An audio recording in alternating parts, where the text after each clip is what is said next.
এই ম্যাচটা হতে চলেছে ইতিহাসের সবচেয়ে উত্তেজনাপূর্ণ। বাংলাদেশ বনাম সিঙ্গাপুর, কে জিতবে এই যুদ্ধটা? বেশ কয়েক বছর ধরে বাংলাদেশ জাতীয় টিম ফুটবল অনেক উন্নতি করে যাচ্ছে।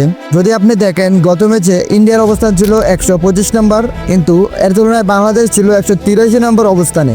বাংলাদেশের তুলনায় ইন্ডিয়া ছিল অনেক এগিয়ে। সেই ম্যাচে বাংলাদেশ অনেকগুলো সুযোগ মিস করার কারণে বাংলাদেশ আর ম্যাচটা জিতা হয়নি। বাংলাদেশ ম্যাচটা ড্র করেছে। 10ই জুন বাংলাদেশ বনাম সিঙ্গাপুরের ম্যাচ রয়েছে, যেখানে সিঙ্গাপুর রয়েছে 155 নম্বর অবস্থানে, এর তুলনায় বাংলাদেশ রয়েছে 183 নম্বর অবস্থানে।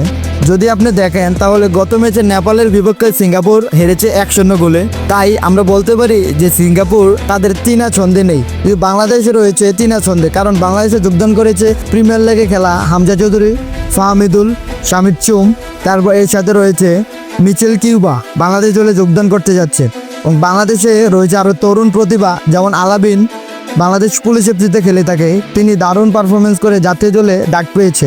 যদি আমরা দেখি বিগত কয়েক বছর পারফরমেন্সে বাংলাদেশ রয়েছে দারুণ ফর্মে, তাহলে আমরা বলতেই পারি যে সিঙ্গাপুরের সাথে বাংলাদেশ আড্ডাআড্ডি লড়াই করবে। কিন্তু তারপরও র্যাঙ্কিংয়ে বাংলাদেশ অনেক পিছিয়ে থাকলেও সিঙ্গাপুরের সাথে আমরা আশা করি যে তা জিতবে। আর বাংলাদেশ ফুটবল মানেই আবেগ, আমরা পিছিয়ে থাকলেও হার মানিনি। এই ফুটবল জাতি একদিন ইতিহাস গড়বেই। বাংলাদেশ ফুটবল এগিয়ে চলো।